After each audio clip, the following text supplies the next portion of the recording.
സഭ എന്ന് പറയുന്നത് നമുക്കറിയാം, ഒരു കുടുംബമാണ്. ഒരേ പിതാവിൻ്റെ മക്കളാണ് നാം എല്ലാവരും എന്ന് നമുക്ക് ഓർക്കുവാനായിട്ട് സാധിക്കും. നാം പിരിയാത്തവരായിട്ട് എന്നും ഒത്തുചേരുന്ന ഒരു ഭവനമാണ് നമ്മുടെ സഭ എന്ന് നമുക്ക് കാണാൻ സാധിക്കും. ഈ സഭയിൽ ആയിരിക്കുന്ന നമുക്ക് ചില റൂൾസ് ആൻഡ് റെഗുലേഷൻസ് അല്ലെങ്കിൽ ചില അടുക്കും ചിട്ടയും നമുക്ക് ഉണ്ടാവേണ്ടതാണ് എന്ന് നമുക്ക് ദൈവവചനത്തിൽ നിന്നും പഠിക്കുവാനായിട്ടുണ്ട്. പലപ്പോഴും നമ്മുടെ ഭൗതിക ജീവിതത്തിൽ ചിലരെങ്കിലും ഫോളോ ചെയ്തു വരുന്നതായിരിക്കുന്ന ഒരു കാര്യമാണ് അടുക്കും ചിട്ട. എന്നാൽ ദൈവം നമ്മോട് പറയുന്നത് സഭയിൽ നാം ആയിരിക്കുന്നത് തിരുവചന പ്രകാരം അച്ചടക്കത്തോടുകൂടെയുള്ള ഒരു ജീവിതം കഴിക്കുവാനായിട്ടാണ്. ഈ വിഷയത്തെ പറ്റി നമ്മോട് സംസാരിക്കുന്ന പ്രിയ ജോസഫ് പനച്ചി സഹോദരനാണ്. വിഷയം പറഞ്ഞു കഴിഞ്ഞു, സഭയുടെ അച്ചടക്കം. ദൈവത്തിൻ്റെ വചനത്തിൽ നിന്നാണ് ഈ വിഷയം നമ്മൾ പഠിക്കുന്നത്. വചനത്തിൻ്റെ അടിസ്ഥാനത്തിലാണ് എല്ലാ വിഷയങ്ങളും നാം വിലയിരുത്തുന്നതും പഠിക്കുന്നതും. അച്ചടക്കത്തെക്കുറിച്ച് നാം പറയുമ്പോൾ മുഴുവൻ ബൈബിളിൻ്റെയും ഒരു ആശയമാണത്. പഴയ നിയമത്തിൽ ശിക്ഷണം എന്ന വിഷയത്തെ സംബന്ധിച്ച്, അല്ലെങ്കിൽ അച്ചടക്കം എന്ന വിഷയത്തെ സംബന്ധിച്ച് സവിസ്തരമായിരിക്കുന്ന പ്രതിപാദനങ്ങൾ നമുക്ക് കാണാം. അച്ചടക്കം എന്നുള്ള വാക്കൊന്നും അവിടെ നമ്മൾ കാണുകയില്ല. ശിക്ഷണമെന്ന വാക്കൊക്കെ ചിലപ്പോൾ കണ്ടെന്നു വരും. എന്നാൽ പഴയ നിയമ ചരിത്രം നമ്മൾ നോക്കിയാൽ അത് അച്ചടക്കത്തിൻ്റെ ഒരു ചരിത്രമാണ്. ഇസ്രായേൽ ജനത്തിൻ്റെ ചരിത്രം അതാണ്. പുരോഹിതന്മാരുടെയും പ്രവാചകന്മാരുടെയും രാജാക്കന്മാരുടെയും ഒക്കെ ശുശ്രൂഷകൾ, അവരുടെ പ്രവർത്തനങ്ങൾ ശ്രദ്ധിച്ചാൽ ദൈവജനത്തിൻ്റെ ശിക്ഷണത്തിൻ്റെ ചരിത്രമാണ് ഇസ്രായേലിൻ്റെ ചരിത്രത്തിൽ നമുക്ക് കാണാൻ കഴിയുന്നത്. പുരോഹിതന്മാരുടെ ധർമ്മം ദൈവത്തിൻ്റെ വചനം ശരിയായ നിലയിൽ ജനത്തെ പഠിപ്പിക്കുക എന്നുള്ളതും ദൈവം മുമ്പിൽ ജനത്തിനായി യാഗങ്ങളിലൂടെ മധ്യസ്ഥം വഹിക്കുക എന്നതുമാണ്.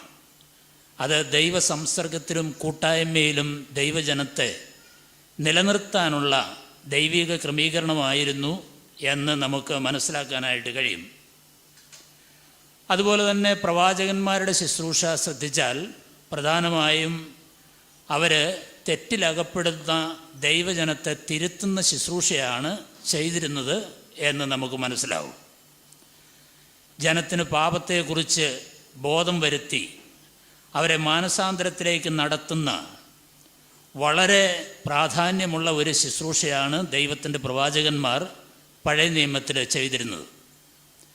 ന്യായാധിപന്മാരുടെയും രാജാക്കന്മാരുടെയും ചരിത്രം പരിശോധിച്ച് നോക്കിയാൽ ദൈവജനത്തിൻ്റെ മധ്യത്തിൽ നീതിയും ന്യായവും നടപ്പാക്കുക, അന്യായവും അനീതിയും ഇല്ലായ്മ ചെയ്യുക എന്ന നിലയിലുള്ള ഭരണതലത്തിൽ പ്രത്യേക നിലയിലുള്ള ശുശ്രൂഷകളാണ് അവർ ചെയ്തിരുന്നത് എന്ന് നമുക്ക് കാണാം.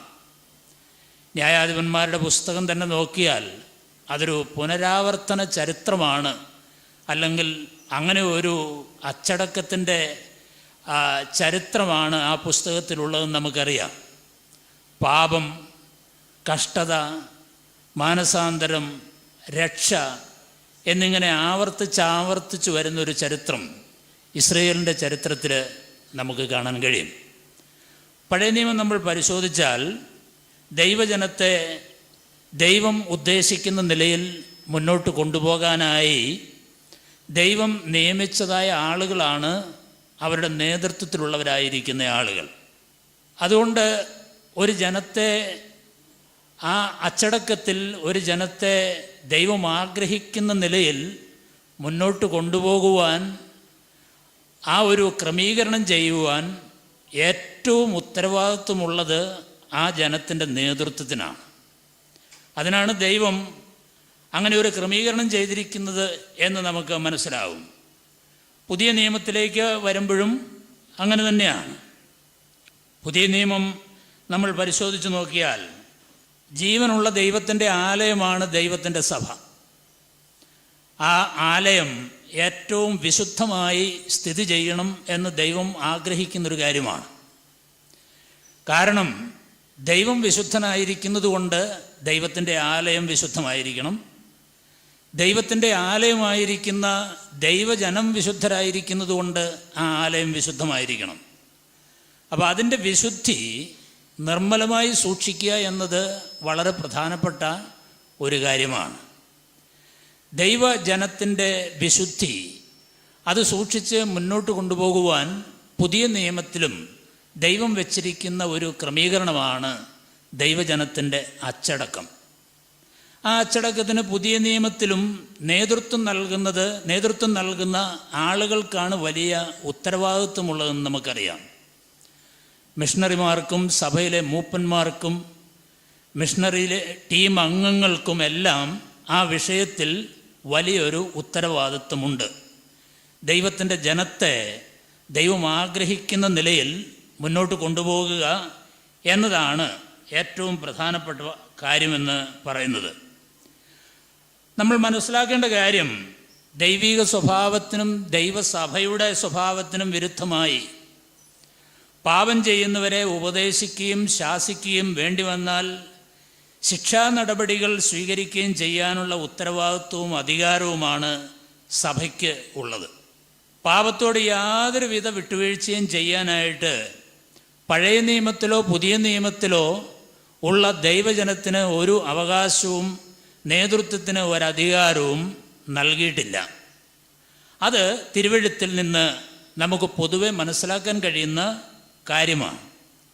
തെറ്റിപ്പോകുന്നത് മാനുഷികമായിട്ടുള്ള കാര്യമാണ്.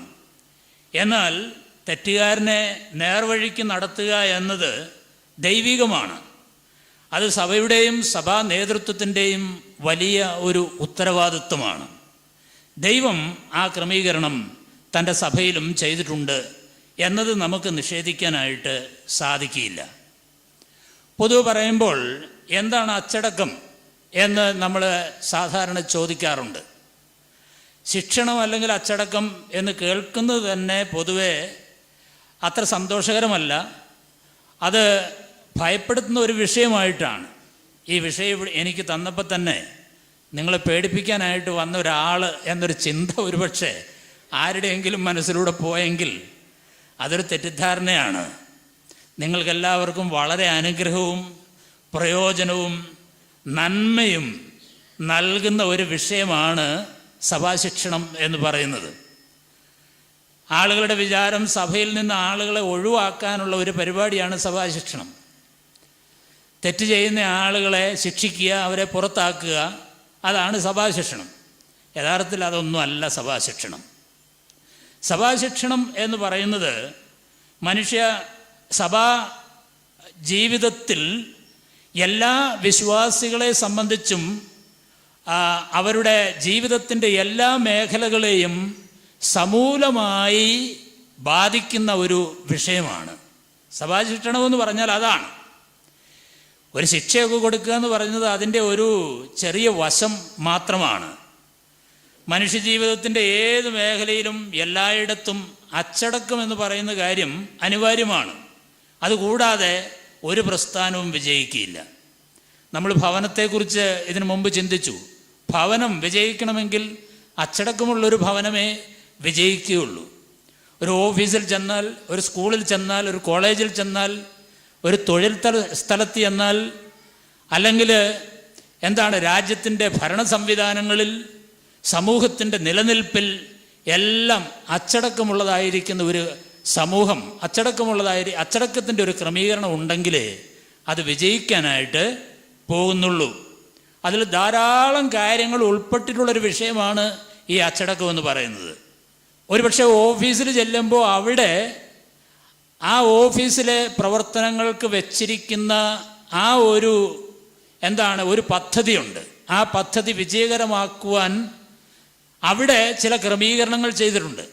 ആ ക്രമീകരണങ്ങൾക്ക് അവിടെ അംഗങ്ങളായിരിക്കുന്ന എല്ലാവരും വിധേയപ്പെടുകയും ആ ക്രമീകരണങ്ങൾക്ക് വിധേയപ്പെട്ട് അവിടെ പ്രവൃത്തി ചെയ്യുകയും ചെയ്യുമ്പോഴാണ് ആ സ്ഥാപനത്തിൻ്റെ ഉദ്ദേശങ്ങൾ വിജയകരമായി തീരുന്നതെന്ന് നമുക്കറിയാം. അങ്ങനെയെങ്കിൽ സഭയിൽ മാത്രം അച്ചടക്കം വേണ്ട എന്ന് എങ്ങനെ പറയാനായിട്ട് സാധിക്കും? അങ്ങനെ പറയാനായിട്ട് സാധിക്കില്ല.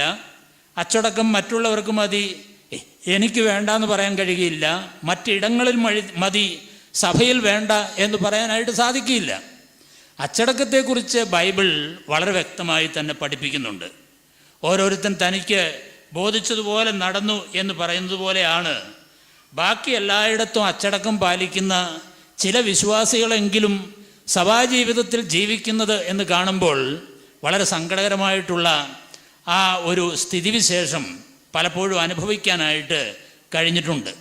അച്ചടക്കമില്ലാത്ത ഒരു സഭ എന്ന് പറയുന്നത് കുത്തഴിഞ്ഞ ഒരു പുസ്തകം പോലെയാണ്. തികച്ചും ക്രമരഹിതമായിരിക്കുന്ന ഒരു നിലപാടും ജീവിതവുമായിരിക്കും ആ സഭയ്ക്ക് ഉണ്ടായിരിക്കുക.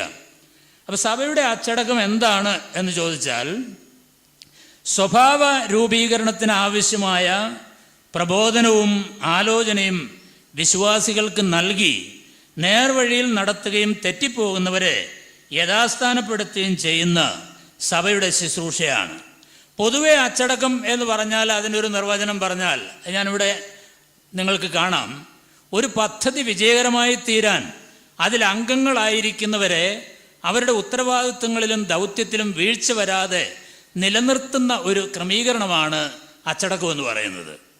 ഇന്ന് ഈ ക്യാമ്പിൽ നാളെയും ഇന്നും നാളെയൊക്കെ ഈ ക്യാമ്പിൽ ഇന്നലെയും ഒക്കെ സംസാരിക്കുന്ന എല്ലാ വിഷയങ്ങളും സഭയുടെ അച്ചടക്കത്തിൻ്റെ ഭാഗമാണ്. ഒരു സഭ ശരിയായ നിലയിൽ മുന്നോട്ട് പോകാൻ ആവശ്യമായിരിക്കുന്ന ക്രമീകരണത്തിൻ്റെ ഭാഗമാണ് എന്ന് നാം മനസ്സിലാക്കേണ്ടത് ആവശ്യമാണ്. രണ്ട് നിലയിലാണ് അച്ചടക്കത്തെ നമുക്ക് മനസ്സിലാക്കാൻ കഴിയുക.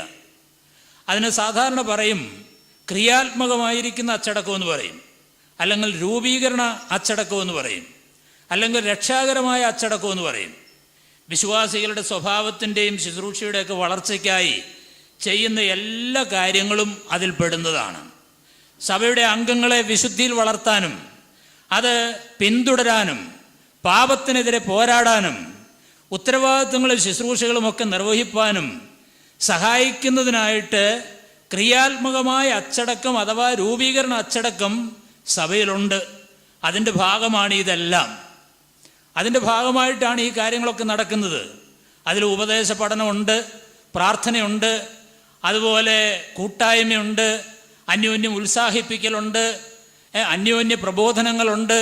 ഇങ്ങനെയുള്ള എല്ലാ കാര്യങ്ങളും ക്രിയാത്മക അച്ചടക്കത്തിൻ്റെ ഭാഗമായിട്ടുള്ള കാര്യങ്ങളാണ്. വിശ്വാസികളെ സംബന്ധിച്ച് നമ്മുടെ ഈ ക്യാമ്പ് ഉൾപ്പെടെ സഭയുടെ പ്രവർത്തനങ്ങളിൽ ചെയ്യുന്ന എല്ലാ കാര്യങ്ങളും സഭയെ അച്ചടക്കത്തിൽ മുന്നോട്ട് കൊണ്ടുപോകുവാനുള്ള ദൈവത്തിൻ്റെ ക്രമീകരണമാണ് എന്ന് നാം മനസ്സിലാക്കുമ്പോൾ അച്ചടക്കത്തെക്കുറിച്ചുള്ള തെറ്റിദ്ധാരണ നമുക്ക് മാറുന്നതാണ്. രണ്ടാമത്തെ കാര്യമെന്ന് പറയുന്നത് നിഷേധാത്മകമായ അച്ചടക്കമാണ്. അതിന് തിരുത്തൽ അച്ചടക്കം എന്ന് സാധാരണ പറയും. എന്ന് പറഞ്ഞാൽ രൂപാന്തരപ്പെടുത്തുന്ന ഒരു അച്ചടക്കത്തിൻ്റെ ഭാഗമാണതും. വിശ്വാസികൾ ചെയ്യരുതാത്ത കാര്യങ്ങൾ ചെയ്യുമ്പോൾ സഭ കാട്ടുന്നതായിരിക്കുന്ന പ്രതികരണങ്ങളാണ് ഈ തിരുത്തൽ അച്ചടക്കത്തിൽ ഉള്ളത്. ഏതെങ്കിലും കുറ്റമോ ഏതെങ്കിലും തെറ്റോ തിരുത്തൽ അച്ചടക്കത്തിൽ അല്ലെങ്കിൽ ശിക്ഷണത്തിന് ആവശ്യമായി വരും. തെറ്റ് ചെയ്തതായിരിക്കുന്ന വിശ്വാസികളുടെ പാപത്തെ അഭിമുഖീകരിക്കുകയും അവരെ മാനസാന്തരത്തിലേക്ക് നടത്താൻ ശ്രമിക്കുകയും ചെയ്യുന്ന സഭയുടെ കാര്യപരിപാടിയാണ് ഈ തിരുത്തൽ അച്ചടക്കം എന്ന് പറയുന്നത്. എന്നാൽ അച്ചടക്കം എന്ന് പറയുമ്പോൾ ഈ രണ്ട് തരത്തിലുള്ള ശിക്ഷണവും രണ്ട് തരത്തിലുള്ള അച്ചടക്കവും സഭയുടെ ആരോഗ്യകരമായ വളർച്ചയ്ക്കും നിലനിൽപ്പിനും ഒഴിച്ചുകൂടാൻ പറ്റാത്തതായിരിക്കുന്ന കാര്യമാണ്.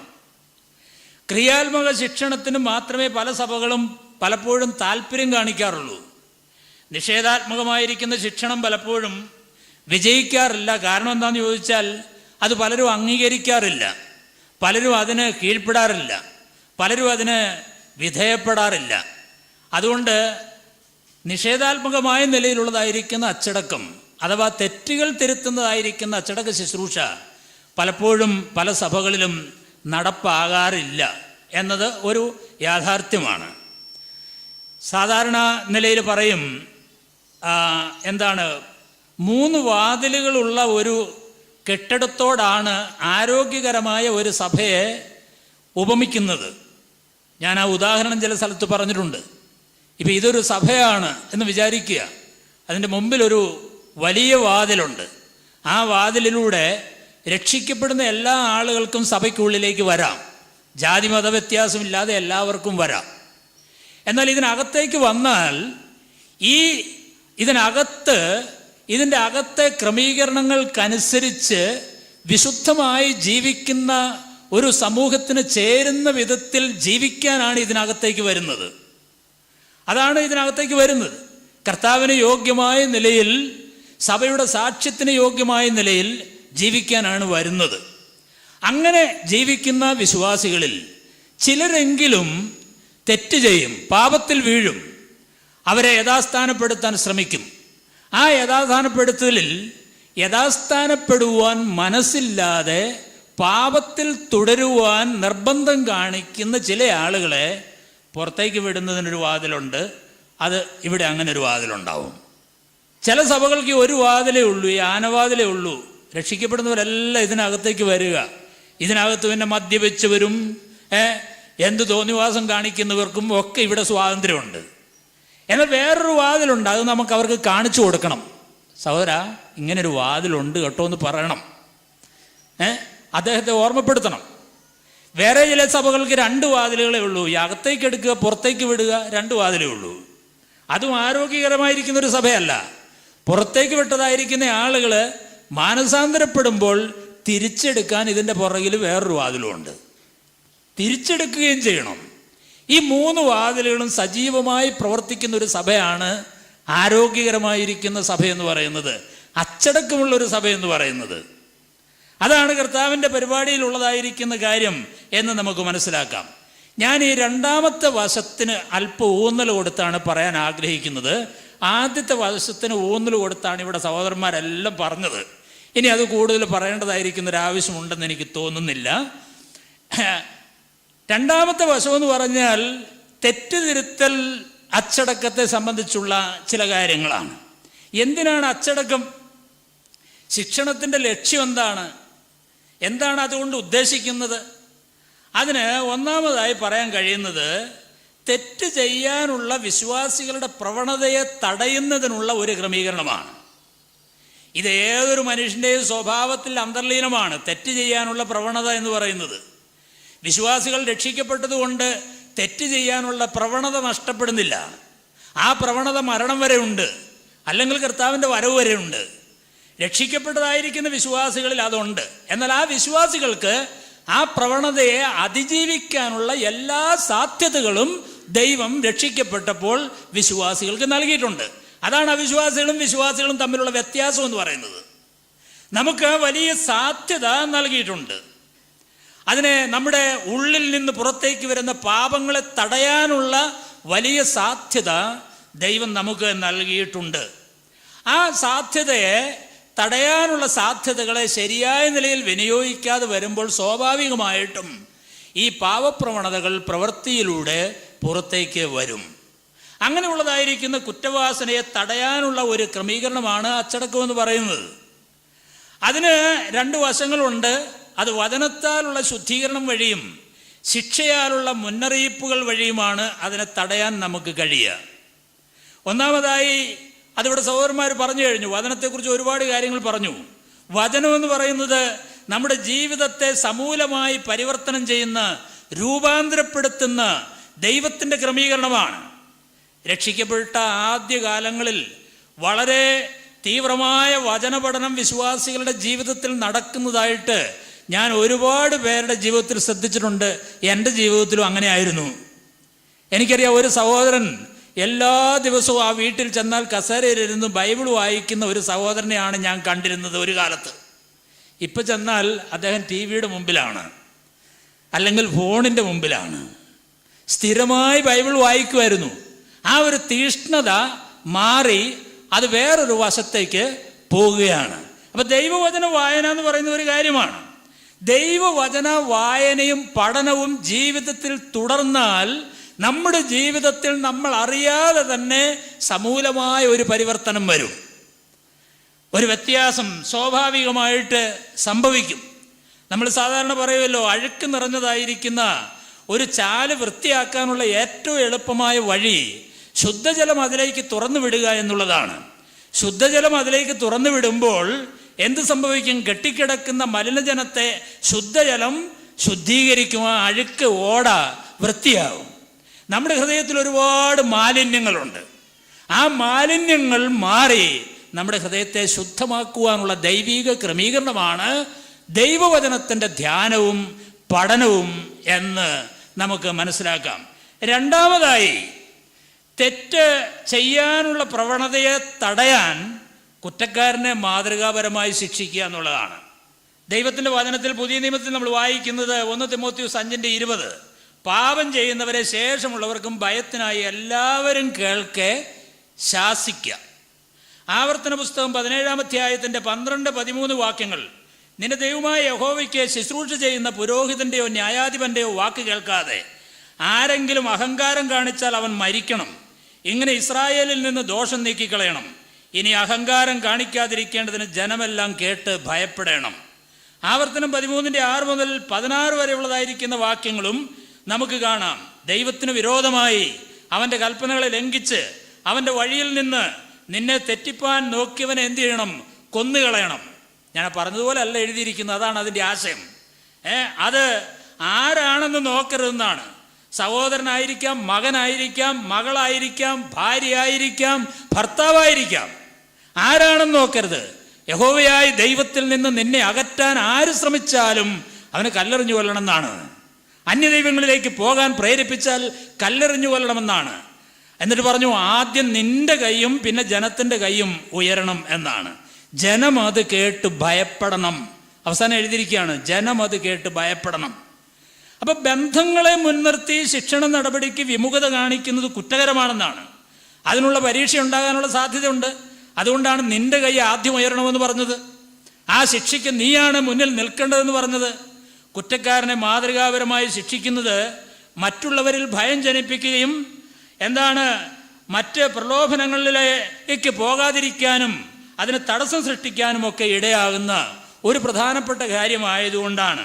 ഒരാൾ ചെയ്തതായിരിക്കുന്ന തെറ്റിനെ അവഗണിക്കുന്നതും ആ തെറ്റ് കണ്ടില്ല എന്ന് നടിക്കുന്നതും അത് മൂടിവെക്കാൻ ശ്രമിക്കുന്നതും അതിന് കൂട്ടുനിൽക്കുന്നതും അതിനെ പ്രോത്സാഹിപ്പിക്കുന്നതും ഒന്നും വചനം അനുവദിക്കുന്ന കാര്യമല്ല. തെറ്റിനെ തെറ്റായിട്ട് തന്നെ കാണണം. ആഖാൻ എന്ന് പറയുന്ന മനുഷ്യൻ ഇസ്രായേലിൻ്റെ പരാജയത്തിന് കാരണമായി തീർന്നു. ഇസ്രായേൽ എന്ത് ചെയ്തു? പരാജയപ്പെട്ടു. ഹായി പട്ടണക്കാരോട് പരാജയപ്പെട്ടു. വലിയ പട്ടണത്തെ പരാജയപ്പെടുത്തി ഇസ്രായേൽ ഒരു ചെറിയ പട്ടണത്തിന് മുമ്പിൽ പരാജയപ്പെട്ടു. അതിൻ്റെ കാരണം ആഖാനാണ്. ആ കാരണം കണ്ടെത്തി അത് പരിഹരിച്ചു. ആഖാനെ അവർ കല്ലെറിഞ്ഞു കൊന്നു. വലിയൊരു കൽക്കൂമ്പാരം കൂട്ടി. നമ്മളതിന് താഴെ എഴുതിയിരിക്കുന്നത്, ജനം അതെല്ലാം കേട്ട്, ഈ സംഭവം കണ്ട് കേട്ട് ഭയപ്പെട്ടു, ദൈവത്തിന് മഹത്വം കൊടുത്തു എന്നാണ് നമ്മൾ വായിക്കുന്നത്. എന്ന് പറഞ്ഞാൽ ഇസ്രായേൽ ജനത്തിൻ്റെ പരാജയം ഒരു മനുഷ്യൻ്റെ പരാജയമാണ്. സഭയിലുള്ള ഒരു വ്യക്തിയുടെ പരാജയം ആ സമൂഹത്തിൻ്റെ തന്നെ പരാജയമായി മാറാൻ സാധ്യതയുണ്ട്. അതുകൊണ്ട് ആ പരാജയത്തെ നമ്മൾ എന്ത് ചെയ്യണം? കണ്ടെത്തണം. എല്ലാവർക്കും ഭയമുണ്ടായി, സർവ്വസഭയ്ക്കും ഭയമുണ്ടായി എന്നാണ്. അപ്പോൾ ആളുകളെ ഭയപ്പെടുത്തിയാണോ ഈ പാപത്തിൽ നിന്ന് പിന്തിരിപ്പിക്കേണ്ടത്? പുതിയ നിയമത്തിൻ്റെ ക്രമീകരണം അതാണോ എന്ന് ചിലപ്പോൾ വിശ്വാസികൾ ചോദിക്കാറുണ്ട്. എന്നാൽ പുതിയ നിയമത്തിലും അങ്ങനെ തന്നെയുള്ള ക്രമീകരണങ്ങൾ ഉണ്ട് എന്ന് നമുക്ക് കാണാം. അനനിയാസും സഫീറയും അവർ ചെയ്തതായിരിക്കുന്ന മനഃപൂർവ്വ പാപത്തിന് ദൈവം നൽകിയത് മരണശിക്ഷയാണ്. ആ ശിക്ഷയിലൂടെ നമ്മൾ വായിക്കുന്നത് എന്താണ്? ആ ശിക്ഷയിലൂടെ വായിക്കുന്നത് ജനമെല്ലാം അത് കേട്ട് ഭയപ്പെട്ടു എന്നാണ്. സർവ്വസഭയ്ക്കും ഭയമുണ്ടായി എന്നാണ് നമ്മൾ വായിക്കുന്നത്. അപ്പോൾ അത് നമുക്ക് കാണാവുന്ന ഒരു കാര്യമാണ്. അപ്പോൾ ഇത് വളരെ പ്രധാനപ്പെട്ടതാണ്. അതുകൊണ്ട് ഈ ഭയമുണ്ടാകുന്നത് എന്തിനാണെന്ന് ചോദിച്ചാൽ, നമ്മുടെ ഉള്ളിൽ നിന്ന് പുറപ്പെടുന്നതായിരിക്കുന്ന പാപത്തെ തടയുവാനുള്ള ദൈവകൃപ നമുക്കാവശ്യമാണെന്നുള്ള ബോധ്യം അവർക്ക് ആവശ്യമാണ്. ഒരു സഭയിൽ എന്തും ചെയ്ത് എന്തും പറഞ്ഞ് എങ്ങനെയും പ്രവർത്തിച്ച് എങ്ങനെയും പെരുമാറാൻ ഉള്ള ഒരു ഇടമാണ് എന്ന ചിന്ത പല വിശ്വാസികളെയും ഭരിക്കാനുള്ള സാധ്യതയുണ്ട്. അതിനുള്ളതായിരിക്കുന്ന അനുവാദം ഒരു സഭയിലും ഇല്ല. സഭ കർത്താവിൻ്റെ പരിപാടിയാണ് എന്ന് നമ്മൾ മനസ്സിലാക്കേണ്ടത് ആവശ്യമാണ്. സർവ്വസഭയ്ക്കും കേട്ട എല്ലാവർക്കും ഭയമുണ്ടായി. കൊരിന്ത് ലേഖനത്തിൽ നമ്മൾ വായിക്കുന്ന എന്താണ്? സഭയിലെ പുളിപ്പ് നീക്കിക്കളയേണ്ട സമയത്ത് നീക്കിക്കളയണമെന്നാണ്. അങ്ങനെ അല്ലെങ്കിൽ അത് മറ്റുള്ളവരിലേക്ക് വ്യാപരിക്കും. കൊരിന്തിലെ ദുർനടപ്പിൻ്റെ പുളിപ്പായിരുന്നു ഗലാത്യയിലെ ഉപദേശത്തിൻ്റെ പുളിപ്പായിരുന്നു. ഓരോ സഭയിലും ഓരോ തരത്തിലുള്ളതായിരിക്കുന്ന പുളിപ്പുകൾ വരും. ആ പുളിപ്പുകൾ മാറ്റേണ്ട സമയത്ത് മാറ്റിക്കളയണം. മാറ്റിക്കളഞ്ഞില്ല എങ്കിൽ അത് മറ്റു വിശ്വാസികളിലേക്ക് വ്യാപിക്കുകയും മറ്റു വിശ്വാസികളും അത്തരത്തിലുള്ള പാപങ്ങൾക്ക് പിന്തുണയേകുകയും പ്രോത്സാഹിപ്പിക്കുകയും ചെയ്യും. അതാണ് സംഭവിക്കുന്നതായ കാര്യം. കൊരിന്തിലെ വിശ്വാസികൾ അപ്പൻ്റെ ഭാര്യയെ വെച്ചുകൊണ്ടിരുന്ന ദുർനടപ്പുകാരനെതിരെ നടപടിയെടുക്കാനായിട്ട് വൈകിയ സമയത്ത് അപ്പോസ്തലനായ പൗലോസ് പറയുന്നത് ആ ദുഷ്ടനെ നിങ്ങളുടെ ഇടയിൽ നിന്ന് നീക്കിക്കളയണമെന്നാണ്. അവനെക്കുറിച്ച് നിങ്ങൾ എന്ത് ചെയ്യണം? ദുഃഖിക്കണമെന്നാണ്. ആ വ്യക്തി ചെയ്യുന്ന തെറ്റിനെ അനുകൂലിക്കരുതെന്നാണ്. അതാണ് നമ്മൾ കാണുന്നത്. മാത്രമല്ല, ഒരുപക്ഷെ അപ്പോസ്തലനായ പൗലോസിൻ്റെ ശക്തമായിരിക്കുന്ന നിർദ്ദേശമനുസരിച്ച് കൊരിന്തിലുള്ള വിശ്വാസികൾ അവരെ പുറത്താക്കിയപ്പോഴും പൗലോസ് പറയുന്നത് എന്താണ്? ഭൂരിപക്ഷത്താൽ ഉണ്ടായ ശിക്ഷ മതിയെന്നാണ്. അപ്പോൾ ന്യൂനപക്ഷം ഈ ദുർനടപ്പുകാരൻ്റെ കൂടെ പെട്ടുപോയി എന്നാണ്. ഭൂരിപക്ഷത്താൽ ഉണ്ടായ ശിക്ഷ. നമ്മൾ മനസ്സിലാക്കേണ്ട കാര്യം അവൻ്റെ സ്വാധീനം ആ സഭയിൽ ഉണ്ടായി എന്നുള്ളത് ഒരു യാഥാർത്ഥ്യമാണെന്ന് നമുക്ക് മനസ്സിലാക്കാനായിട്ട് സാധിക്കും. അതുകൊണ്ട് ജീവിതപരവും ഉപദേശപരവുമായ അശുദ്ധി കൊണ്ടുവരുന്നവർക്കെതിരെ തത്സമയത്ത് നടപടി സ്വീകരിക്കാനുള്ള ഉത്തരവാദിത്വം ദൈവത്തിൻ്റെ സഭയിലെ നേതൃത്വത്തിലുള്ള ആളുകൾക്ക് ഉണ്ട്. അതുകൊണ്ടാണ് എഫെസോസിൽ നിന്ന് പൗലോസ് അപ്പോസ്തലൻ പോകുമ്പോൾ പറഞ്ഞു, നിങ്ങളെ തന്നെയും ദൈവത്തിൻ്റെ ജനത്തെയും സൂക്ഷിച്ചു കൊള്ളണം. കാരണം ദൈവജനത്തെ സൂക്ഷിക്കാനുള്ള ഉത്തരവാദിത്വം നേതൃത്വത്തിനുണ്ട്. സഭയിൽ എങ്ങനെയാണ് ഉപദേശപരമായും ജീവിതപരമായും അശുദ്ധി വന്നു ചേരുവാൻ ഇടയാകുന്നത് എന്നതിനെ സംബന്ധിച്ചുള്ള ദീർഘവീക്ഷണം സഭാശുശ്രൂഷകന്മാർക്ക് നേതൃത്വത്തിന് ഉണ്ടായിരിക്കേണ്ടത് ആവശ്യമാണ്. പല നേതാക്കന്മാർക്കും അങ്ങനെയുള്ള ഈ തെറ്റിതിരുത്തൽ ശുശ്രൂഷ എന്നുള്ള കാര്യം തന്നെ അത് ചെയ്യാനായിട്ട് പലപ്പോഴും ഭയമാണ്. പലപ്പോഴും അത് ചെയ്യേണ്ട സമയത്ത് ചെയ്യുന്നില്ലാത്തതുകൊണ്ട് ഒരുപാട് ബുദ്ധിമുട്ടുകളുണ്ട്. വിശ്വാസികൾ അത്തരത്തിലുള്ള പാപത്തിലേക്ക് പോകാനായിട്ട് ഇടയായിത്തീരുകയും ചെയ്യുന്നത്. അങ്ങനെ സഭ സഭ അതിൻ്റെ വിശുദ്ധി സൂക്ഷിക്കാതെ തകർന്നു പോകാനായിട്ട് ഇടയായിത്തീരും. അപ്പം അതാണ് ഒരു പ്രധാനപ്പെട്ടതായിരിക്കുന്ന കാര്യം. തെറ്റ് ചെയ്യാനുള്ള പ്രവണതയെ തടയുക, മറ്റുള്ളവർക്ക് തെറ്റ് ചെയ്യുവാനുള്ള ഒരവസരം സൃഷ്ടിക്കാതിരിക്കുക. അതാണ് തെറ്റ് ചെയ്ത ആൾക്കെതിരെ നമ്മളൊരു നടപടി എടുക്കുമ്പോൾ പ്രധാനമായിട്ടും ഉദ്ദേശിക്കുന്നൊരു കാര്യം. മറ്റു വിശ്വാസികളിലേക്ക് അത് വ്യാപിക്കാതെ, മറ്റു വിശ്വാസികളെ അത് സ്വാധീനിക്കാതെ, സഭയെ ഒരു അശുദ്ധ സമൂഹമായി മാറ്റാതെ, തെറ്റുകാരനെ ശരിയായ നിലയിൽ കാണുകയും ഉപദേശിക്കുകയും തെറ്റുകൾ തിരുത്താൻ പ്രോത്സാഹിപ്പിക്കുകയും അതിന് ആവശ്യമായിരിക്കുന്ന നിലയിൽ അദ്ദേഹത്തെ മാനസാന്തരത്തിലേക്ക് നടത്തുകയും അത് സാധിക്കാതെ വന്നാൽ എടുക്കേണ്ട നടപടികൾ കൃത്യമായ സമയത്ത് എടുക്കുകയും ചെയ്യുന്നില്ല എങ്കിൽ ആ സഭയെ വിശുദ്ധിയിൽ സൂക്ഷിക്കാൻ പ്രയാസമാണ്. രണ്ടാമത്തെ കാര്യം, തെറ്റ് ചെയ്യുന്നവരെ നല്ലവരാക്കുക എന്നുള്ളതാണ്. ഇത് ശിക്ഷണത്തിൻ്റെ അതിപ്രധാനമായിട്ടുള്ളൊരു ലക്ഷ്യമാണ്. മോഷ്ടിക്കുന്ന ആളുകളുടെ മോഷണ സ്വഭാവം നിർത്തുക മാത്രമല്ല ഒരു സഭയുടെ ഉദ്ദേശം, ഒരു സഭാ ശുശ്രൂഷയുടെ ഉദ്ദേശം, ഒരു ശിക്ഷണത്തിൻ്റെ ഉദ്ദേശം.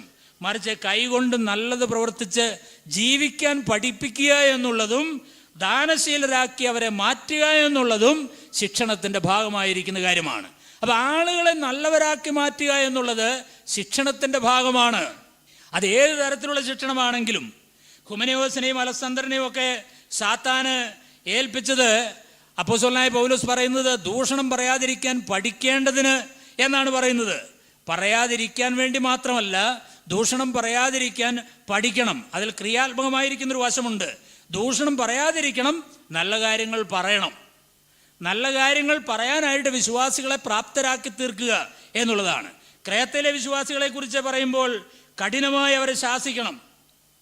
യഹൂദ കഥകളെയും സത്യം വിട്ടകലുന്ന മനുഷ്യരുടെ കൽപ്പനകളെയും ശ്രദ്ധിക്കരുതെന്ന് മാത്രമല്ല, അവർ വിശ്വാസത്തിൽ ആരോഗ്യമുള്ളവരായിട്ട് തീരണം. എന്ന് പറഞ്ഞാൽ അവർ ചെയ്യുന്നതായിരിക്കുന്ന തെറ്റുകൾ നിർത്തുക എന്നുള്ളത് മാത്രമല്ല, ശരിയായ കാര്യങ്ങൾ ചെയ്യുവാനായിട്ട് അവരെ പ്രാപ്തരാക്കി തീർക്കുക എന്നുള്ളതും ശിക്ഷണത്തിൻ്റെ ലക്ഷ്യമാണ് എന്ന് നമ്മൾ മനസ്സിലാക്കേണ്ടത് ആവശ്യമാണ്. അപ്പോസ്തലനായ പൗലോസ് സഭയെ മുടിക്കുന്ന പ്രവൃത്തിയിൽ ഏർപ്പെട്ടൊരു വ്യക്തിയാണ്. അദ്ദേഹത്തെ മാനസാന്തരത്തിലേക്ക് കർത്താവ് നടത്തിയപ്പോൾ സഭയെ പണിയുന്ന ഒരു മനുഷ്യനായി മാറി. സഭയെ ഉപദ്രവിക്കുന്ന ആ പ്രവർത്തനം നിർത്തുക മാത്രമല്ല, സഭയെ പണിതുയർത്തുന്ന, സഭയ്ക്ക് പ്രയോജനമുള്ള ശുശ്രൂഷകൾ ചെയ്യുന്ന ഒരു മഹാമനുഷ്യനായി കർത്താവ് പൗലോസിനെ രൂപാന്തരപ്പെടുത്തി എന്ന് നമുക്കറിയാം. സഭാശിക്ഷണത്തിലും ആ ഒരു വലിയ ലക്ഷ്യമുണ്ട് എന്ന് നാം മറന്നു പോകാനായിട്ട് പാടില്ല. അതുകൊണ്ട് ശിക്ഷണത്തിൻ്റെ ലക്ഷ്യം സമൂലമായിരിക്കുന്ന ഒരു പരിവർത്തനമാണ്, രൂപാന്തരമാണ് എന്ന കാര്യം നമുക്ക് മറക്കുവാനായിട്ട് പാടില്ല. മൂന്നാമത്, തെറ്റുകളെ തിരുത്തുക എന്നുള്ളതും വളരെ പ്രധാനപ്പെട്ടതാണ്. അത് മറ്റൊരു ലക്ഷ്യമാണ്. തിരുത്തുവാൻ കഴിയുന്ന എല്ലാ തെറ്റുകളെയും തിരുത്തണം.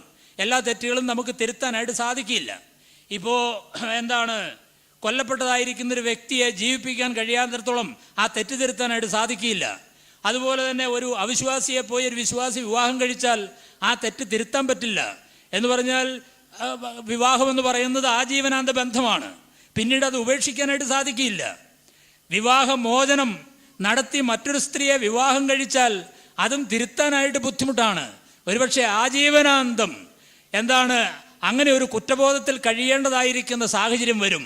അത് വരാതിരിക്കുന്നതിലും നല്ലത് തിരുവചനം പറയുന്ന കാര്യങ്ങൾക്കനുസരിച്ച് വിവാഹമോചനം നടത്താതിരിക്കുന്നതാണ് നല്ലത്. വിവാഹമോചനത്തെക്കുറിച്ച് ധാരാളം കാര്യങ്ങൾ പറഞ്ഞപ്പോൾ എൻ്റെ മനസ്സിലേക്ക് വന്ന് ഞാൻ പറഞ്ഞില്ല. ഞാൻ അതിനെക്കുറിച്ച് കഴിഞ്ഞ കാലങ്ങളിൽ ഒരു നല്ല പഠനം നടത്താനായിട്ടൊരു ശ്രമമൊക്കെ നടത്തിയിട്ടുണ്ട്. വിവാഹമോചനത്തെക്കുറിച്ച് പറയുമ്പോൾ ഉപേക്ഷിക്കപ്പെട്ടവളെ വിവാഹം കഴിച്ചാൽ എന്ത് ചെയ്യും? വിവാഹം കഴിക്കുന്നവ വ്യഭിചാരം ചെയ്യുന്നുവെന്നാണ്. ഉപേക്ഷിക്കപ്പെട്ടവളെ എന്ന് പറഞ്ഞാൽ ഒരാൾ ദുർനടപ്പ് നിമിത്തം ഭാര്യ ഉപേക്ഷിച്ച് വേറൊരാളുടെ കൂടെ പോയി. ഉപേക്ഷിക്കപ്പെട്ടൊരു സ്ത്രീ അവൾ പോയി വിവാഹം കഴിച്ചാൽ അത് വ്യഭിചാരമാണ്. അത് വ്യഭിചാരമായിരിക്കുന്നത് എന്തുകൊണ്ടാണ്? ഈ പോയതായിരിക്കുന്ന ഭർത്താവ് അപ്പോഴും അവളുടെ ഭർത്താവായി തുടരുന്നതുകൊണ്ടാണ്. അല്ലെങ്കിൽ അതിന് വ്യഭിചാരം എന്ന് പറയാനായിട്ട് സാധിക്കില്ല. അതുകൊണ്ട് ദൈവത്തിൻ്റെ വചനം ആ കാര്യത്തെ ഒരിക്കലും അനുവദിക്കുന്നില്ല. ദൈവവചനം അനുവദിക്കുന്നില്ല. ഇതുപോലെ തിരുത്താൻ കഴിയാത്ത കാര്യങ്ങളുണ്ട്, എന്നാൽ തിരുത്താൻ പറ്റുന്നതായിരിക്കുന്ന തെറ്റുകളുണ്ട്. തിരുത്താൻ പറ്റുന്ന തെറ്റുകൾ തിരുത്തണം. ഒരു വിശ്വാസിക്ക് വരുത്തി വയ്ക്കുന്ന നഷ്ടം തിരുത്താൻ കഴിയുന്നതാണ്. പഴയ നിയമത്തിലൊക്കെ ആണെങ്കിൽ 5 ഇരട്ടി തിരിച്ചു കൊടുക്കുക എന്നുള്ളതാണ്. സക്കായി മാനസാന്തരപ്പെട്ട് വന്നപ്പോൾ താൻ അങ്ങനെ തിരുത്തി, അങ്ങനെയുള്ള തെറ്റുകളെ തിരുത്തി എന്ന് നമുക്കറിയാം. തിരുത്താൻ പറ്റുന്ന തെറ്റുകളെ തിരുത്താനായിട്ടുള്ള പ്രോത്സാഹനം തന്നെ നേതൃത്വം സഭയിലെ തെറ്റ് ചെയ്യുന്ന വിശ്വാസികൾക്ക് നൽകണം. അതൊന്നും സാരമില്ല, പ്രശ്നമൊന്നുമില്ല എന്ന നിലയിൽ ചിന്തിക്കാനായിട്ട് നമുക്ക് സാധിക്കില്ല എന്ന് നാം മനസ്സിലാക്കേണ്ടത് വളരെ ആവശ്യമായിരിക്കുന്ന ഒരു കാര്യങ്ങളാണ്. പലപ്പോഴും അങ്ങനെയുള്ളതായിരിക്കുന്ന കാര്യങ്ങൾ പറയുമ്പോൾ എന്തെല്ലാം ന്യായങ്ങളാണ് പല വിശ്വാസികളും അതിന് എതിരെ പറയുന്നത് എന്ന് പലപ്പോഴും ഞാൻ ചിന്തിച്ചിട്ടുണ്ട്. അപ്പോൾ വല്ലതും ചെയ്തിട്ടോ കടപ്പെട്ടിട്ടോ ഉണ്ടെങ്കിൽ എൻ്റെ പേരിൽ കണക്കിട്ട് കൊള്ളുക എന്ന് അപ്പോസ്തലനായ പൗലോസ് പറഞ്ഞ വാക്ക് നമ്മൾ ഓർക്കണം. ഒനേസിമോസ് ചെയ്തതായിരിക്കുന്ന തെറ്റ് ഫിലേമോനോട് പറയുവാണ്, അവൻ്റെ പേരിൽ അത് എൻ്റെ പേരിൽ കണക്കിട്ട് കൊള്ളുക. എന്നാൽ വേണമെങ്കിൽ ഫിലേമോനോട് പറയാം, എന്താ പറയുന്നത്? നീ അതങ്ങ് ക്ഷമിക്ക്, പോട്ടെ എന്ന് വയ്ക്കാം. അങ്ങനെ പറഞ്ഞു? അങ്ങനെ പറഞ്ഞില്ല. ഞാനത് തന്നു വീട്ടിക്കൊള്ളാം എന്നാണ് പറഞ്ഞത്. ഞാനത് തന്നു വീട്ടിക്കൊള്ളാം. എത്രയോ അടുത്ത ബന്ധമാണ് ഫിലേമോനുമായിട്ട് പൗലോസിനുണ്ടായിരുന്നത്. നീ അതിനെ നിർബന്ധം പിടിക്കുമെന്നൊന്നും ഞാൻ കരുതുന്നില്ല. എങ്കിലും ഞാനത് തന്നു വീട്ടിക്കൊള്ളാം. ഒനേസിമോസിന് അത് തരാനുള്ള കഴിവില്ല, ഞാൻ തരാം എന്നാ പറഞ്ഞത്. അതുപോലെ ചിലർ കടം വാങ്ങും. കടം വാങ്ങിയിട്ട് അങ്ങ് ക്ഷമിക്കുന്നേ, ഉണ്ടെങ്കിൽ അങ്ങ് തരൂല്ലേ. ആദ്യം പറയുമ്പോൾ എന്തെല്ലാം കാര്യങ്ങൾ പറഞ്ഞാണ് വാങ്ങുന്നതെന്നറിയാവോ? അത് തിരിച്ചു ചോദിക്കുമ്പോൾ അദ്ദേഹം പറയുന്നത് തരാട്ടോ എന്നൊക്കെ ആദ്യം പറയും. കുറച്ച് കഴിയുമ്പോൾ പറയും തരാട്ടോ. അങ്ങനെ നിർബന്ധിച്ച എങ്ങനെയാ?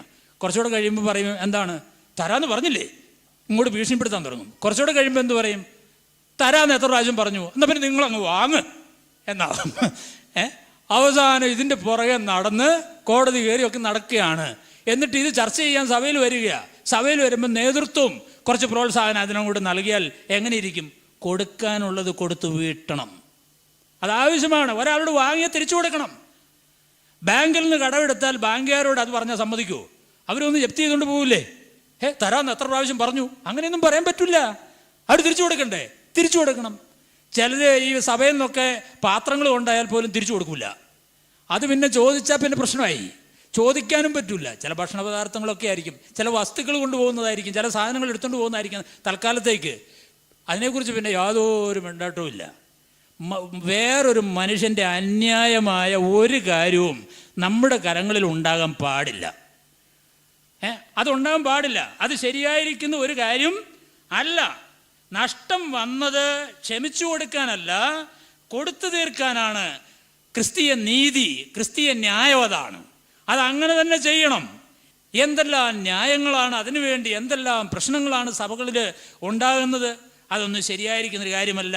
പ്രിയമുള്ളവരെ, ഇത് നമ്മൾ മനസ്സിലാക്കണം. ഒരു ക്ഷമ പറഞ്ഞാൽ തീരേണ്ട കാര്യം ദുരഭിമാനം കൊണ്ട് നീട്ടിക്കൊണ്ടു പോകുന്ന എത്ര ആളുകളുണ്ട്. അതൊന്നും ശരിയായിരിക്കുന്ന കാര്യമില്ല. സഹോദര, ആ സഹോദരന് പോയി കണ്ട് രമ്യതപ്പെട്ട് ഒരു വാക്ക് ക്ഷമ പറഞ്ഞ് പ്രശ്നം പരിഹരിക്കുക. പരിഹരിക്കുകയല്ല, നിസ്സാര കാര്യമുള്ളൂ, പരിഹരിക്കുകയില്ല, അത് നീട്ടിക്കൊണ്ടുപോകും. തെറ്റ് തിരുത്താൻ വേണ്ട പ്രോത്സാഹനം സഭകൾ നൽകണം. തിരുത്തണം, തിരുത്തേണ്ടവ തിരുത്തുക തന്നെ ചെയ്യണം. അതിനുള്ള പ്രോത്സാഹനം നമ്മുടെ സഭകളിൽ അങ്ങനെ എത്ര പേർ ആ തരത്തിലുള്ള പ്രോത്സാഹനം നൽകുന്നുണ്ട് എന്ന കാര്യം നമ്മൾ ചിന്തിക്കേണ്ടത് ആവശ്യമാണ്. തെറ്റിന് ശിക്ഷ നൽകുക, ഇതും ശിക്ഷണത്തിൻ്റെ ഭാഗമാണ്. മനഃപൂർവ്വം ചെയ്യുന്ന പാപത്തിന് ശിക്ഷ നൽകുക എന്നുള്ളത് പഴയ നിയമവും പുതിയ നിയമവും പഠിപ്പിക്കുന്നതായ കാര്യമാണ്. അതിന് യാഗമില്ല. ശാബത് ലംഘിച്ച് അല്പം വിറവൊടിച്ചതിന് ആ മനുഷ്യനെ എന്ത് ചെയ്തു? കല്ലെറിഞ്ഞു കൊന്നു. ശാബത് എന്നുള്ളത് ആചരിക്കണമെന്ന് ദൈവത്തിൻ്റെ കൽപ്പനയാണ്. മനഃപൂർവ്വമായി അത് ലംഘിച്ചതായിരിക്കുന്ന മനുഷ്യന് ദൈവം ശിക്ഷ കൊടുത്തു എന്ന് നമുക്കറിയാം. ആ ശിക്ഷ അവനെ കൊന്നുകളയുക എന്നുള്ളതായിരിക്കുന്ന ശിക്ഷയാകുന്നു. അനന്യാസ് സഭവരെയും ചെയ്ത മനഃപൂർവ്വ പാപത്തിന് ശിക്ഷ മരണമായിരുന്നു എന്ന് നമുക്കറിയാം. സത്യത്തെക്കുറിച്ചുള്ള പരിജ്ഞാനം ലഭിച്ച ശേഷം മനഃപൂർവ്വം പാപം ചെയ്താൽ പാപങ്ങൾക്ക് വേണ്ടി ഇനി ഒരു യാഗവും ശേഷിക്കുന്നില്ല. എതിരുകളെ ലഭിക്കാനുള്ള ക്രോധാഗ്നി മാത്രമേ ഉള്ളൂ എന്നാണ്. യോഹന്നാൻ മരണത്തിനുള്ള പാപത്തെക്കുറിച്ച് പറയുന്നുണ്ട്. ആ പാപത്തിന് വേണ്ടി പ്രാർത്ഥിക്കണമെന്ന് ഞാൻ പറയുന്നില്ല എന്ന് പറയുന്നു. പ്രാർത്ഥിക്കരുതെന്നും പറഞ്ഞിട്ടില്ല, പ്രാർത്ഥിക്കണമെന്ന് ഞാൻ പറയുന്നില്ല. മരണത്തിലുള്ള പാപങ്ങൾ ഏതൊക്കെയാണ് എന്നതിനെ സംബന്ധിച്ച് തർക്കമൊക്കെ ഉണ്ട്. എന്താണെങ്കിലും അത് മനഃപൂർവ്വമായിരിക്കുന്ന പാപങ്ങളായിരിക്കും അതിൽ ഉൾപ്പെടുന്നത് എന്നുള്ളതിന് യാതൊരു സംശയവുമില്ല. മരണത്തിനുള്ളതായിരിക്കുന്ന പാപങ്ങളുണ്ട്. മദ്യപാനവും ദുർനടപ്പും വിഗ്രഹാരാധനയും പിടിച്ചുപറിയും വാവിഷ്ഠാണവും ഒക്കെ മനഃപൂർവ്വമായിരിക്കുന്ന പാപങ്ങളാണ്. അവയെല്ലാം ശിക്ഷാർഹമായിരിക്കുന്ന പാപങ്ങളാണ്. അത്തരത്തിലുള്ള പാപങ്ങളിൽ മാനസാന്തരമില്ലാതെ തുടരുന്ന വ്യക്തികൾക്കെതിരെ നടപടികൾ സ്വീകരിക്കാതെ സഭയിൽ അവരെ കൊണ്ടു നടക്കുന്ന രീതി വചനാനുസൃതമായിരിക്കുന്ന രീതിയല്ല. ഞാനിച്ചിരി കാർക്കശിക്കാരനാണെന്ന് പൊതുവെ ആളുകൾ പറയും. അല്പം കാർക്കശമുണ്ട്. ഇങ്ങനെയുള്ള വിഷയങ്ങളിൽ അത്തരം വിട്ടുവീഴ്ച ചെയ്യാൻ എൻ്റെ മനസ്സൊരിക്കലും അനുവദിക്കുന്നില്ല. ഞാനത് ചെയ്താലും നിങ്ങളും വിട്ടുവീഴ്ച ചെയ്യണമെന്ന് ഞാൻ പറയുന്നില്ല. വിട്ടുവീഴ്ച ചെയ്യാനായിട്ട് നമുക്ക് അനുവദിക്കാൻ പറ്റില്ല എന്നുള്ളതാണ്. വിശ്വാസികൾക്കും വിശ്വാസ സമൂഹത്തിനും അപമാനവും നഷ്ടവും വേദനയും മനഃപൂർവ്വം വരുത്തുന്നവർക്ക് ഒരു മാപ്പപേക്ഷ കൊണ്ട് പ്രശ്നം പരിഹരിച്ചു കിട്ടും എന്ന് പറയുന്നത് ദൈവവചനത്തിൻ്റെ നിഷേധമാണ്, അക്രൈസ്തവമാണ്. അത് ക്രൈസ്തവ നീതിക്ക് ചേരുന്നതായിരിക്കുന്ന ഒരു കാര്യമല്ല. അതാണ് ദൈവത്തിൻ്റെ വചനം പറയുന്നത്. അപ്പോൾ അത് ഒരു പ്രധാനപ്പെട്ടതായിരിക്കുന്ന കാര്യമാണ്. ചിലർക്ക് ശിക്ഷ കൊടുക്കേണ്ടതായിട്ട് വരും, അത് ആവശ്യമാണ്. മാത്രമല്ല, സഭയുടെ സാക്ഷ്യം നിലനിർത്തുക എന്നതും ശിക്ഷണത്തിൻ്റെ ഉദ്ദേശമാണ്. സമൂഹത്തിൽ സഭയ്ക്കൊരു സാക്ഷ്യമുണ്ട്, അത് നിലനിർത്താനായിട്ട് ശിക്ഷണം ആവശ്യമാണ്. എങ്ങനെ ജീവിച്ചാലും എന്ത് പ്രവർത്തിച്ചാലും ഞാൻ നേരത്തെ പറഞ്ഞതുപോലെ യഥേഷ്ടം ബന്ധപ്പെട്ടു പോകാവുന്ന ഒരു സ്ഥാപനമാണ് സഭ എന്ന ധാരണ സഭയുടെ സാക്ഷ്യത്തെ വളരെ പ്രതികൂലമായി ഈ നാളുകളിൽ ബാധിച്ചിട്ടുണ്ട് എന്നുള്ളതിന് സംശയമില്ല. ലോകത്തിലെ ജാതികൾ അങ്ങനെയുള്ളതായിരിക്കുന്ന സഭയെ ദൂഷിക്കും, സുവിശേഷത്തെ അവഗണിക്കും, ദൈവനാമത്തെ നിന്ദിക്കും എന്നുള്ളതിന് യാതൊരു സംശയവുമില്ല. അതുകൊണ്ട് സഭയുടെ സാക്ഷ്യം എന്ന് പറയുന്നത് ആ സമൂഹത്തിൽ വളരെ പ്രധാനപ്പെട്ടൊരു കാര്യമാണ്. ഭൂമിയുടെ ഉപ്പും ലോകത്തിൻ്റെ വെളിച്ചവുമായി ആ ദേശത്ത് നിൽക്കേണ്ടതായിരിക്കുന്ന സഭയുടെ സാക്ഷ്യം, അതിൻ്റെ ഉപ്പ് കെട്ടുപോയാൽ മനുഷ്യരാൽ ചവിട്ടപ്പെടാനല്ലാതെ വേറെ എന്തിനാണത് കൊള്ളുക? സാധിക്കുകയില്ല. അതുകൊണ്ട് അങ്ങനെയുള്ളതായിരിക്കുന്ന നിലപാടുകളൊന്നും സഭയിൽ നമുക്ക് അനുവദിക്കാനായിട്ട് സാധിക്കുകയില്ല. ദാവീദ് പാപം ചെയ്തപ്പോൾ യഹോവയുടെ ശത്രുക്കൾ ദൈവത്തെ ദുഷിക്കുവാനും ദൈവനാമത്തെ നിന്ദിക്കുവാനും ഇടയായിത്തീർന്നു. അത് മനസ്സിലാക്കിയ ദാവീദിൻ്റെ ഹൃദയം പൊട്ടി എന്ന് നമുക്കറിയാം. താൻ മാനസാന്തരപ്പെട്ടു, തൻ്റെ പാപങ്ങൾ ഏറ്റുപറഞ്ഞു. അതെന്നോട് നീ ക്ഷമിച്ചു തന്നാൽ നിന്റെ വഴികളെക്കുറിച്ച് ഞാൻ മറ്റുള്ളവരോട് പറയും. അതാണ് ദാവീദ് പറഞ്ഞത്. പ്രിയമുള്ളവരെ, അത് ഏറ്റവും പ്രധാനപ്പെട്ടതായിരിക്കുന്ന കാര്യം തന്നെയാണ്. അച്ചടക്കം മൂലം തെറ്റുകാരൻ മാനസാന്തരപ്പെട്ടില്ലെങ്കിൽ പോലും സമൂഹത്തിൽ സഭയുടെ സാക്ഷ്യം നിലനിർത്താൻ അച്ചടക്ക നടപടികൾ സ്വീകരിക്കേണ്ടതായിട്ട് വരും. സാക്ഷ്യം നഷ്ടപ്പെട്ട ഒരു സഭ എന്ന് പറയുന്നത് ജഡമുറിക്കപ്പെട്ടതായിരിക്കുന്ന ശിംശോനെ പോലെയാണ്, സോദോമിലെ ലോത്തിനെ പോലെയാണ്, ലോകത്തിൻ്റെ മേലുള്ള സ്വാധീനം നഷ്ടപ്പെട്ടു പോയ ഉറയില്ലാത്ത ഉപ്പ് പോലെയാണ്. മനുഷ്യരാൽ ചവിട്ടപ്പെടും. ലോകത്തിലുള്ള ആളുകൾ അതിനെ നിന്ദിക്കും. സഭയ്ക്കൊരു നിലവാരമുണ്ട്, സഭയ്ക്കൊരു സാക്ഷ്യമുണ്ട്. അത് നമ്മൾ സൂക്ഷിക്കാൻ ബാധ്യസ്ഥരാണ്. സഭാംഗങ്ങളായിരിക്കുന്ന എല്ലാ വിശ്വാസികളും അത് സൂക്ഷിക്കാനായിട്ട് ബാധ്യസ്ഥരാണ്. ഇതൊക്കെ ശിക്ഷണത്തിൻ്റെ പ്രധാനപ്പെട്ട ലക്ഷ്യങ്ങൾ തന്നെയാണ് എന്ന് നമുക്ക് അറിയാം. എൻ്റെ സമയം ഇവിടെ അവസാനിച്ചിരിക്കുന്നത് കൊണ്ട് ഞാൻ നിർത്തുകയാണ്. നോട്ട്സിൽ ഇനിയും ധാരാളം കാര്യങ്ങൾ പറയാനുണ്ട്, ഞാനത് പൂർണ്ണമാക്കുന്നില്ല. അച്ചടക്കത്തിൻ്റെ വിവിധ മേഖലകൾ ആ മേഖലകളിൽ നമ്മൾ ചെയ്യേണ്ടതായിരിക്കുന്ന നമ്മൾ എടുക്കേണ്ട നിലപാടുകൾ, അതിനോടുള്ള നമ്മുടെ സമീപനം, നമ്മുടെ മനോഭാവങ്ങൾ, ഇതെല്ലാം വളരെ വളരെ പ്രധാനപ്പെട്ട കാര്യമാണ്. പ്രിയമുള്ളവരെ, ഇത് വിശ്വാസികൾക്കെതിരെ വ്യക്തിപരമായിട്ടുള്ള നമ്മുടെ വിരോധം തീർക്കുന്ന ഒരു പരിപാടിയല്ല. സഭാംഗങ്ങളെ ദൈവഹിതപ്രകാരം മുന്നോട്ട് നയിക്കാൻ ദൈവം സഭയിൽ വെച്ചിരിക്കുന്ന ക്രമീകരണമാണ്. ആ ക്രമീകരണത്തിൻ്റെ ഉത്തരവാദിത്വം സഭയുടെ നേതൃത്വത്തെ ദൈവം ഭരമേൽപ്പിച്ചിട്ടുണ്ട്. നമ്മൾ എബ്രായ ലേഖനത്തിൽ വായിക്കുന്ന പോലെ നിങ്ങളെ നടത്തുന്നവരെ അനുസരിച്ച് കീഴടങ്ങിയിരിപ്പിൻ എന്ന് പറയുന്ന വാക്ക് നമ്മൾ ശ്രദ്ധിക്കണം. അവിടെ അനുസരിക്കാനും പറഞ്ഞിട്ടുണ്ട്, കീഴടങ്ങിയിരിക്കാനും പറഞ്ഞിട്ടുണ്ട്. നമുക്ക് പറ്റുന്ന കാര്യങ്ങളൊക്കെ അനുസരിക്കാമല്ലോ, പറ്റാത്ത കാര്യങ്ങൾ എന്ത് ചെയ്യുക? കീഴടങ്ങുക. അതായിരിക്കും ഏറ്റവും നല്ലത്. അങ്ങനെ വരുന്നിടത്ത് ഒരു സഭയെ ശരിയായ നിലയിൽ മുന്നോട്ട് കൊണ്ടുപോകാനായിട്ട് നമുക്ക് സാധിക്കും. അല്ലാഞ്ഞാൽ നിങ്ങൾക്ക് നന്നല്ല. നിങ്ങളുടെ ജീവിതത്തിനും നിങ്ങളുടെ നന്മയ്ക്കും അത് വിഘാതം സൃഷ്ടിക്കുന്നതാണ് എന്ന് ദൈവത്തിൻ്റെ വചനം പറയുന്നു. ഒരു കാര്യം കൂടെ പറഞ്ഞ് ഞാൻ അങ്ങ് അവസാനിപ്പിക്കുക. അതെന്താണെന്ന് ചോദിച്ചാൽ, ഈ ആദ്യം ഞാൻ പറഞ്ഞ അച്ചടക്കത്തിൻ്റെ മേഖലയിൽ നിങ്ങളെ ശുശ്രൂഷിക്കുകയും നടത്തുകയും വളർത്തുകയും പ്രോത്സാഹിപ്പിക്കുകയും ഉപദേശം നൽകുകയും ചെയ്യുന്ന ദൈവത്തിൻ്റെ ദാസന്മാർക്ക് നിങ്ങളുടെ തെറ്റുകളെ കണ്ടാൽ തിരുത്താനുള്ള ഉത്തരവാദിത്വം കൂടെ ഉണ്ട് എന്ന കാര്യം നിങ്ങൾ മറക്കരുത്. ചിലർ പറയും, വചനം പ്രസംഗം, എത്ര നല്ല പ്രസംഗം, എത്ര നല്ല ക്ലാസുകൾ, എത്ര നല്ല സഭ, എത്ര നല്ല കൂട്ടായ്മ, അതിൻ്റെ എല്ലാ അനുഗ്രഹങ്ങളും അനുഭവിക്കുന്നവരായ ആളുകളുടെ ജീവിതത്തിൽ ഒരു പെശക് വന്നാൽ, ഒരു വീഴ്ച വന്നാൽ, ഒരു കുറവ് വന്നാൽ അത് തിരുത്താനും നിങ്ങളെ യഥാസ്ഥാനപ്പെടുത്താനും ഉള്ള ശുശ്രൂഷയും സഭയുടെ നേതൃത്വത്തെ ദൈവം ഭരമേൽപ്പിച്ചിട്ടുണ്ട്. കേൾക്കുന്ന ദൈവവചന പ്രസംഗത്തെ നിങ്ങൾ നിഷേധ മനോഭാവത്തോടെ കാണുന്നത് പോലെ തന്നെ നിങ്ങളുടെ തെറ്റുകളെ ചൂണ്ടിക്കാണിച്ച് അത് തിരുത്തുകയും യഥാസ്ഥാനപ്പെടുത്തുകയും ചെയ്യുമ്പോൾ നിങ്ങൾ നിഷേധിക്കുന്നുവെങ്കിൽ അത് തന്നെയാണ് ചെയ്യുന്നത്. അതിനുള്ളതായിരിക്കുന്ന അനുവാദം യഥാർത്ഥത്തിൽ ഇല്ല. അതുകൊണ്ട് സഭയുടെ നേതൃത്വം നിങ്ങളുടെ നന്മയാണ് പ്രതീക്ഷിക്കുന്നത് എന്നുള്ള കാര്യം നിങ്ങൾ വിശ്വസിക്കണം, നിങ്ങൾക്ക് ബോധ്യപ്പെടണം. അതിനനുസരിച്ച് മാതൃകാപരമായി നിങ്ങളുടെ മുൻപിൽ ജീവിക്കാനും പ്രവർത്തിക്കാനും താല്പര്യമുള്ളവരും സമർപ്പണമുള്ളവരുമാണ് നമ്മളുടെ ഇടയിലുള്ളതായിരിക്കുന്ന സഭാ നേതൃത്വത്തിലെ ആളുകൾ. അവരെ മാനിക്കുന്നതും ബഹുമാനിക്കുന്നതും അവരുടെ ആലോചനകൾ കേൾക്കുന്നതും അവരുടെ നിർദ്ദേശങ്ങൾ പാലിക്കുന്നതും അവർ പറയുന്നതായിരിക്കുന്ന തിരുത്തലുകൾക്ക് വിധേയപ്പെടുന്നതും അവർക്ക് കീഴ്പ്പെടുന്നതും ദൈവവചനത്തിനും ദൈവഹിതത്തിനുമാണ് എന്ന് മനസ്സിലാക്കി ആ നിലയിൽ വിശ്വാസികൾ പെരുമാറുകയും പ്രവർത്തിക്കുകയും ചെയ്യേണ്ടത് ആവശ്യമായിരിക്കുന്നൊരു കാര്യമാണ്. ഞാൻ ചില സ്ഥലങ്ങളിലൊക്കെ ഈ വിഷയത്തിൽ ചില തെറ്റുകളൊക്കെ തിരുത്താനായിട്ട് ശ്രമിച്ച അവസരങ്ങളിൽ അനുഭവിച്ചിട്ടുള്ള വ്യഥ അത് പറഞ്ഞറിയിക്കുന്നതിനേക്കാൾ ഭയങ്കരമാണ്. ഈ അടുത്ത നാളുകളിൽ ഒരു പ്രശ്നം പരിഹരിക്കാൻ ചെന്നു. രണ്ട് സഹോദരന്മാർ തമ്മിൽ തർക്കത്തിലേർപ്പെട്ടു. ഒരാൾ കയ്യും ചുരുട്ടി എഴുന്നേറ്റു. എന്തടാന്ന് ചോദിച്ചു. ഇപ്പം ശരിയാക്കൂ എന്നുള്ള മട്ടിൽ ഞങ്ങൾ തന്നെ നടുങ്ങിപ്പോയി. എന്താ അവിടെ സംഭവിക്കണമെന്ന് അറിയില്ല. വിശ്വാസികളാ. ഒരിക്കൽ ഞാനൊരു വീട്ടിൽ അപ്പനും മക്കളും തമ്മിലുള്ള പ്രശ്നം പരിഹരിക്കാൻ ചെന്നു. അളിയനും തമ്മിൽ ഏറ്റുമുട്ടി. ഒരളിയൻ അടുത്ത അളിയനെ എഴുന്നേൽക്കുകയും അടിക്കുകയും ചെയ്തു. ഞാനവിടെ ഇരിക്കുകയാണ്. ചാടി ഇതിൻ്റെ നടുക്ക് നിന്നു. അടിക്കുകയാണെങ്കിൽ എന്നെ അടിച്ചോളാൻ പറഞ്ഞു. അങ്ങനെ ഒരു വിധത്തിൽ സമാധാനമായി പിരിച്ചുവിട്ടു. വിശ്വാസികളാന്ന് പറയുന്നത്. അങ്ങനെ എത്രയെത്ര സംഭവങ്ങൾ. ഇനി നമ്മൾ ഈ വിഷയത്തിലൊക്കെ ഇടപെട്ട് ഈ പ്രശ്നങ്ങളൊക്കെ പരിഹരിക്കാനായിട്ട് ശ്രമിക്കുമ്പോൾ എത്രയോ ആളുകൾ അപവാദപരമായിരിക്കുന്ന കാര്യങ്ങൾ പറഞ്ഞ് പ്രചരിപ്പിക്കുന്നു. അവരുടെ കൂടെ ആളുകളെ ചേർക്കാനായി ശ്രമിക്കുന്നു. ഈ അടുത്ത നാളുകളിൽ ഫേസ്ബുക്കിൽ എന്നെക്കുറിച്ചുള്ള ധാരാളം കമൻറ്റുകൾ വരുന്നുണ്ട്. ചില സ്ഥലങ്ങളിലൊക്കെ എടുത്ത നിലപാടുകളാണ്. എനിക്ക് ആ നിലപാടുകൾ എടുക്കാതിരിക്കാനായിട്ട് പറ്റില്ല. അങ്ങനെയുള്ളതായിരിക്കുന്ന കമൻറ്റുകൾ ഞാൻ അതിനൊന്നും വില വയ്ക്കാൻ പോകുന്നില്ല, മുഖവിലേക്ക് എടുക്കുന്നില്ല. അതിൻ്റെ കാരണം എന്താണെന്ന് ചോദിച്ചാൽ, അവിടെ നടന്ന സംഭവങ്ങളെക്കുറിച്ച് എന്നോട് വിശദീകരണം തേടുകയോ ആലോചന ചോദിക്കുകയോ എന്താ സംഭവിച്ചതെന്നുള്ളത് അറിയുകയോ ഒന്നും ചെയ്തിട്ടല്ല ഈ പരിപാടികൾ ചെയ്യുന്നത്. അങ്ങനെ ചെയ്യുന്നതിന് മുമ്പ് ഞാൻ ചോദിക്കുന്നു, ഈ വിഷയത്തിൽ ഇടപെട്ട മനുഷ്യരോടൊന്ന് സംസാരിച്ചുകൂടെ? അപ്പോൾ വിശ്വാസമില്ല, മുൻവിരോധവും വൈരാഗ്യവും വെച്ച് പെരുമാറുകയാണ്. പക്ഷെ അതൊന്നും കണ്ട് ദൈവത്തിൻ്റെ ദാസന്മാർ ഭയപ്പെടാൻ പറ്റില്ല. ഇത് നമ്മുടെ ശുശ്രൂഷയുടെ ഒരു ഭാഗമാണ്. മോശ തുടങ്ങി അല്ല, ദൈവജനത്തിൻ്റെ നേതാക്കന്മാരായിരിക്കുന്ന ആളുകൾ അവര് ആരംഭിച്ച് കാലം തുടങ്ങി അവരിതിനെയൊക്കെ നേരിട്ടിട്ടുള്ളവരായിരിക്കുന്ന ആളുകളാണ്.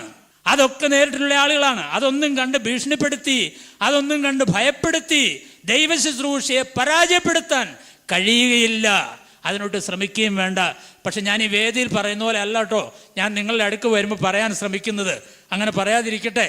വളരെ സൗമ്യമായും സ്നേഹമായും ശാന്തമായും വിവേകപൂർവവും പ്രശ്നങ്ങളെ അഭിമുഖീകരിക്കുകയും പ്രശ്നങ്ങളെ പരിഹരിക്കുകയും ചെയ്യണമെന്നാണ് എൻ്റെ ആഗ്രഹവും താല്പര്യവും.